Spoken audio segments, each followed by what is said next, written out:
shift gears here just a little bit because I want to talk about responsible advocacy here a little bit, because this is one of the things that keep our journey here with Life Farm safe. And Dr. Steve, you've got, having been in the pharmaceutical industry, you really understand, what the FDA, what we can and can't do. Mm-hmm. And the reason that Javier is on stage today is because he's our compliance, he's the head of compliance, and he needs to sometimes reel it in for people when we start to say a little bit too much, or we put out an email that talks about all the wonderful things that we just cured by recommending this to somebody else. So, this curative and mitigation and treatment type of language is something that we really have to just eliminate. And so what I'd like to do is for Javier, for you just to take a moment and explain to people the role that you play in helping to, I guess in one way I'd say police, what's happening out there, and also understand that while we are advocates with our product out to the world, he is an advocate for all of you in making sure that you have something here over the long term. Even though it may not seem like it, if some of you have been contacted by me. I actually had somebody in the lobby say, "You're not as mean as I thought you would be." Where did that come from, really? Actually, it's not just me. Before I go any further, my right-hand woe man, Ashley, she's been a godsend. So she's been out there helping me police the internet. And some of the, we come across several different sites, blog sites, social media forums, and you, for the most part, here understand compliance, what you can and cannot say. And as you come into the business, it is your responsibility as a consultant to educate those people that come in, to let them know, look, this product is amazing, and you can basically say, look, take this product, call me in 30 days. If it doesn't work for you, I'm gonna get your money back. But you won't call me in 30 days. You'll call me in 2 weeks asking me to buy more. That's how amazing this product is. And if it wasn't that amazing, we wouldn't have this many people here. But for example, some of the things that we do see, and we had one incident over the past week. We had a consultant who felt that because she was not living in the United States, that she could say whatever she wanted to, and she said whatever she wanted to. Laminine, just in case you guys don't know, according to this website, cures cancer, cures diabetes, cures. I'll get that on record, Javier. Cures everything. So when we contacted her, she said, I don't live in the United States. I don't need to abide by the FDA, FTC guidelines. I can say whatever I want to. And your company is going to get red flagged for it. So instead of being combative, I said, look, you need to understand it doesn't matter where you live. The company is founded and it's based here in the United States. We've got thousands of consultants in the United States who, if you don't comply, you're going to affect their paychecks and mine. And I don't know about you, I like getting paid. You guys like getting paid too, right? So we made some progress with that, and eventually she came around, thank God. But that's just some of the things, we have to be careful what we can and cannot say, and we've changed policy, we've made some additions to that, so it's outlined there, so you guys can know exactly what you can and cannot say. Great. Well, compliance is a continuing journey. We're trying to understand all the fine elements of that, and that's where we're going to be talking a little bit later this afternoon about compliance and understanding that we do have some things coming that are going to help us stay within those lines. And so, Dr. Petrosino, having had the experience on the other side of the equation, not trying to protect the company, the field, but just what's happening out in terms of what you see in the nutritional industry, I mean, these are lines that get crossed all the time. All the time. Yeah. So how do we best stay within the lines in our effort to be responsible advocates? Okay, as I mentioned before, you always have to use the disclaimer, this product is not intended to diagnose, treat, mitigate, or cure any disease. So as long as you say that, but at the same time, you cannot say Laminine cures cancer, and then this product is not intended to diagnose, treat, or cure. So you can say that Laminine assists the body in X, Y, and Z, because the body heals itself when it's given the proper tools. So the best way to circle around that is Laminine assists the body. You don't want to say Laminine assists the body in curing cancer, but as long as you remove the word cure or treat and then a given disease from it. Now, autoimmune conditions, if you say rheumatoid arthritis, because I know folks that have had great benefit from their rheumatoid arthritis while they're on Laminine.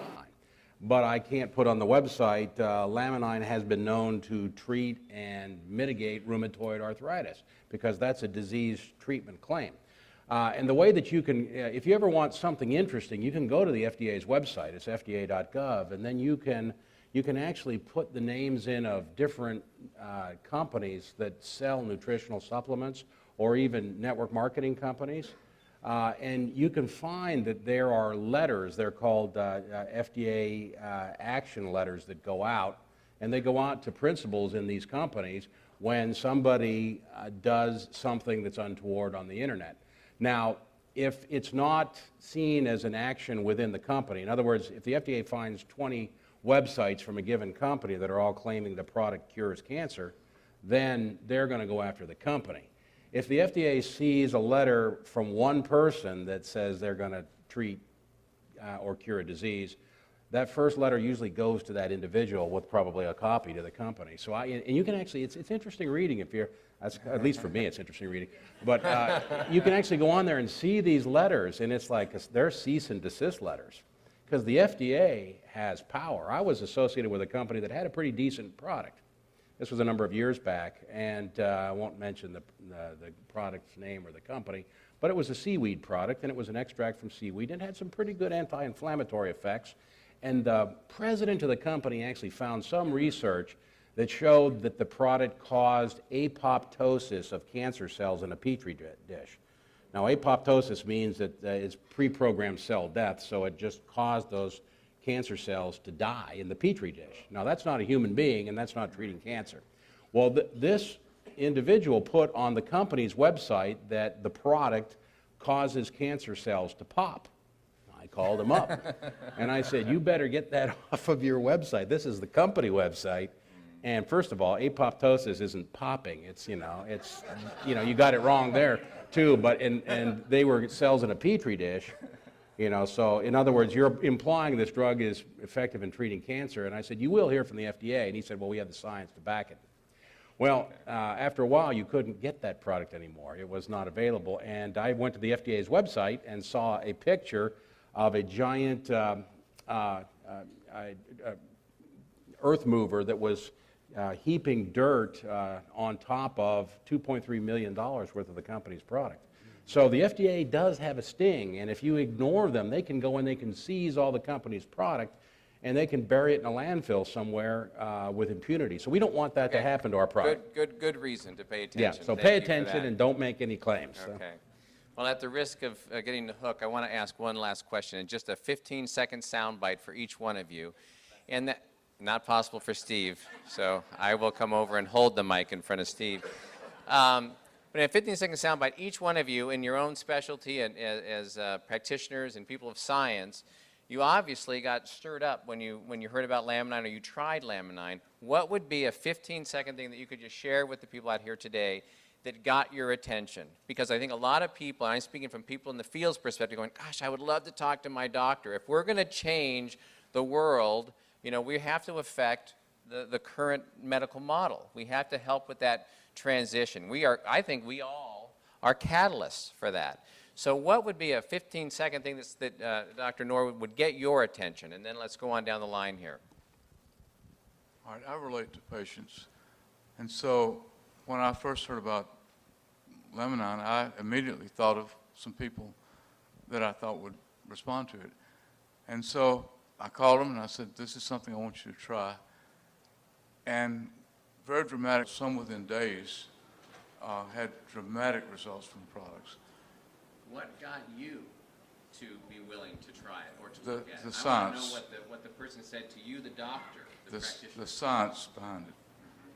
I've seen so many of these things, and I said I want to see some studies showing double-blind, placebo-controlled studies that this product actually works, and we have them going back 10 years. And I've looked at all these, read them. Some of the studies aren't worth very much. They actually say there's no statistical significance. But that's a good study, and it actually shows that they got a negative result. Okay.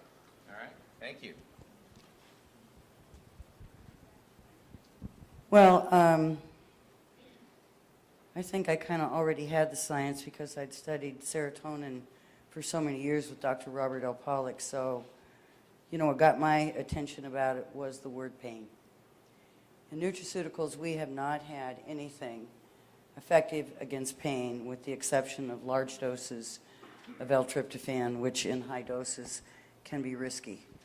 And so when I saw we had a whole food amino acid supplement that was clinically proven to elevate serotonin levels, that's what piqued my interest. My son was in a near fatal car wreck 3 years ago, and so for over 3 years he's been dependent on oxycodone and then sleep medications and anxiety medications for the side effect of controlling his pain. And it's not, I mean control, it's not gone. You don't understand. It's not like he's out there swinging from tree to tree. It's still bad, but he can function. And so for me, it was about finally having a natural form of serotonin builder that could help regulate his pain and all of my other clinical clients, because it's something that we deal with on a daily basis. Okay. 15 seconds, Steve, if you can. You're what? Say first I forgot, now he forgot. None of us have body but 15 seconds yet, so but You anyway, have I'll to. stand up because I can talk faster. So anyhow, for me, and my time's already up down there, and I haven't even started yet. But for me, what I think, I didn't try it first before I was recommending it to people because I travel a lot, and my primary occupation, I'm a field-based scientist, and I cover like a multi-state area. And it was probably 3 weeks before I even had a chance to get back home to try the product that I'd ordered. But in the meantime, just like these folks here, I read the science, and for me the science was good. I said, don't tell me about the testimonials, you send me the science, I'll look at the science. If the science is good, that's all I need. When you have a 30-patient study that hits statistical significance, that means it's a pretty profound effect. Because sometimes in the pharmaceutical world, you need a 2, 5, 10,000 patient study to show statistical significance. When you can have stat sig at 30 patients, that gets your attention. And nutritional supplement studies are typically small. So anyhow, I read the studies, and then I started recommending it to people before I even had tried it.